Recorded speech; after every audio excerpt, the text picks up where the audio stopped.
People of the world, welcome to Marketing as a Foreign Language, episode 275. You're here probably because you're interested in why YouTube Shorts has passed 15 billion with the B views. Well, if you're unfamiliar with YouTube Shorts, all you got to know is that it's basically TikTok. It's a ripoff, not gonna lie. TheWeekendLeader.com. All links to all articles in the description. YouTube Shorts surpasses 15 billion daily views, according to Sundar Pichai. Quote, the app continues to gain momentum.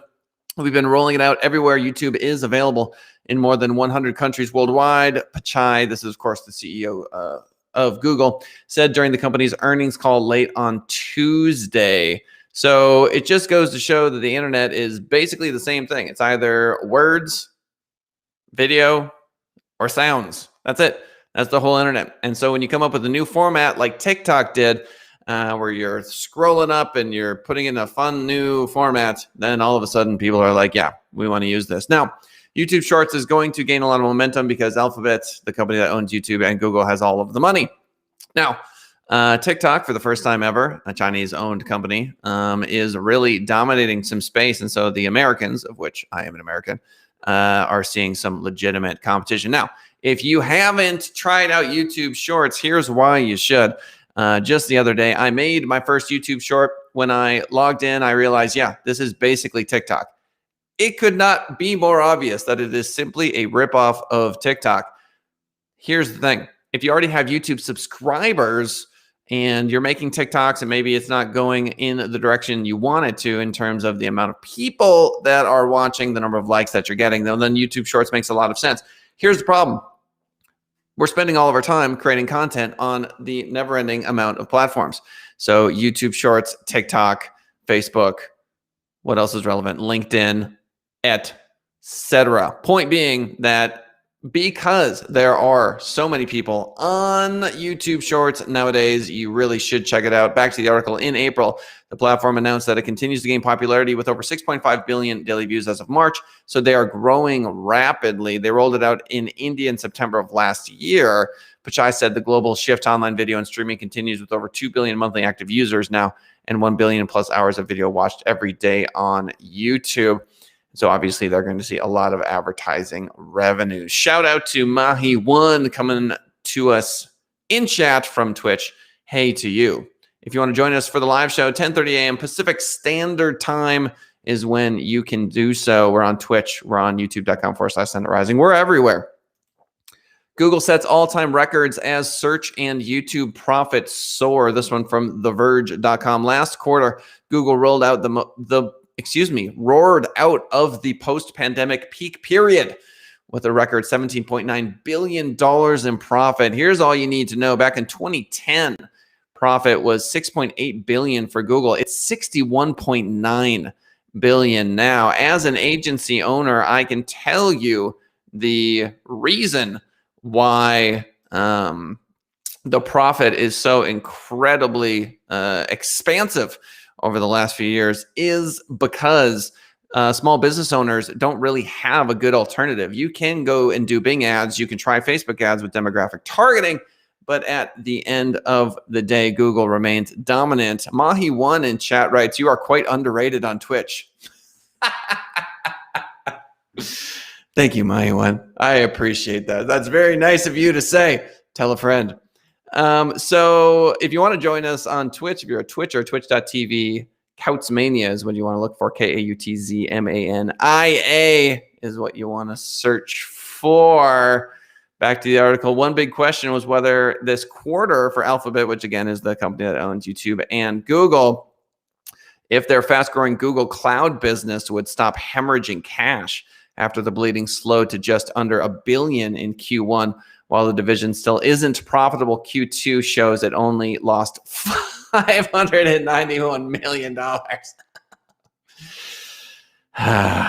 So it just goes to show that the profit that Google is seeing from Google Ads is so unbelievable that it can sustain a $591 million loss from their cloud business. We've got new Pixel Pro coming out. They're taking a stab at smartwatches. In the Q2 earnings call, Google CBO Philip Schindler suggested the high numbers were due to consumer spending. Duh. So at the end of the day, Google is the beneficiary of the stimulus from the government, because when things are bad for small businesses, they have to advertise because they don't have any clients. When things are good for businesses, they have to advertise because, well, they don't have to, but they definitely should continue to grow their business.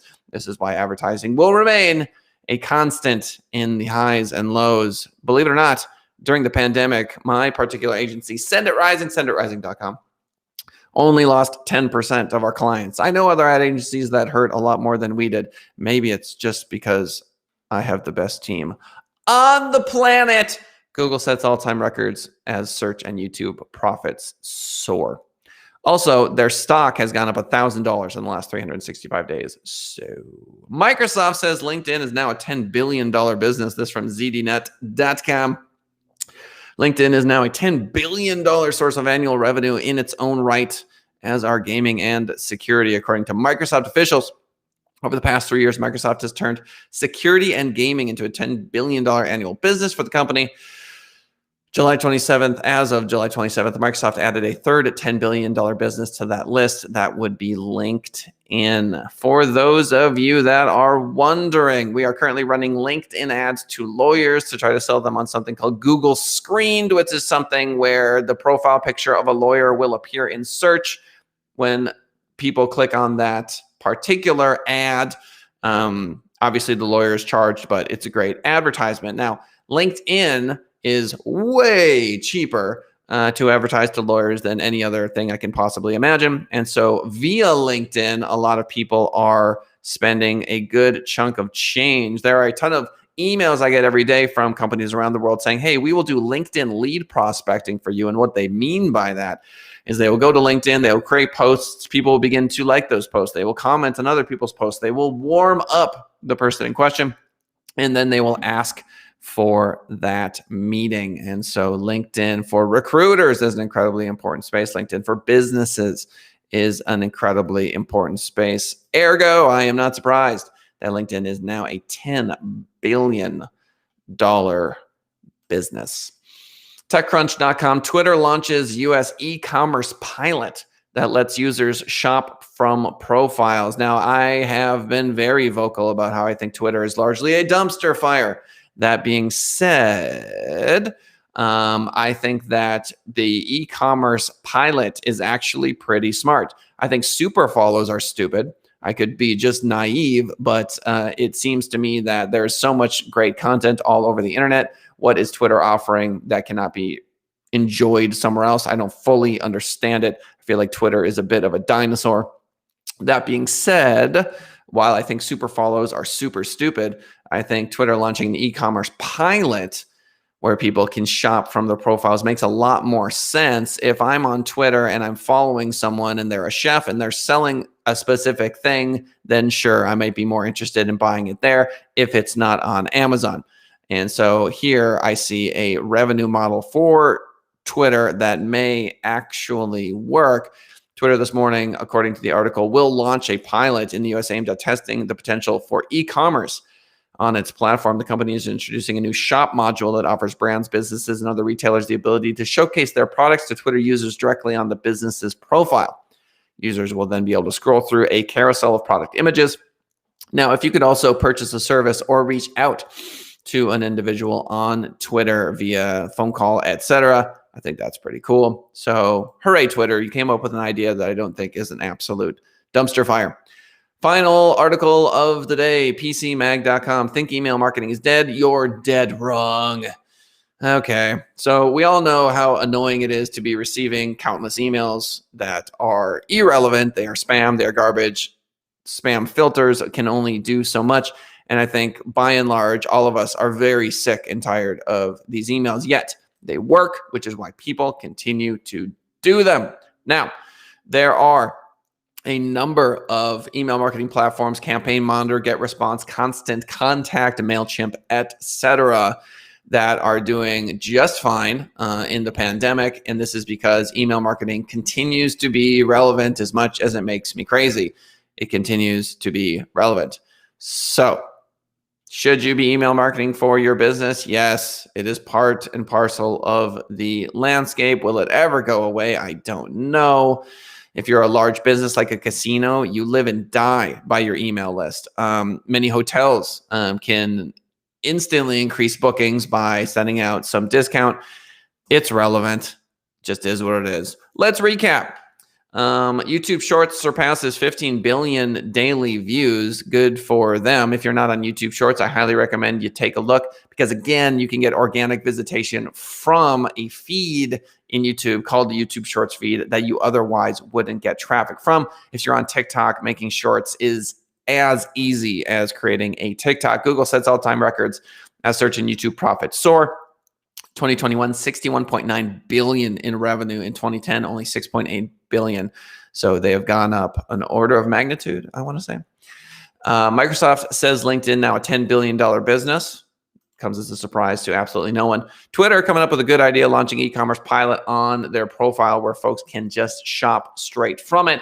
And finally, email marketing. Yeah, it's not dead. Ladies and gentlemen, 10:30 a.m. Pacific Standard Time is when we do the recaps. If you have any questions for me, you want to chat in the chat box, just go to youtube.com/Send It Rising. Leave a chat right there like Mahi did on the show. Every time I see a chat, it warms my heart. You can find us on iTunes, Spotify, and 10 other podcast platforms. We appreciate y'all swinging by the show today. If you want to reach out to me personally, info@senditrising.com. That's info@senditrising.com. Thanks, everybody. We'll see you tomorrow.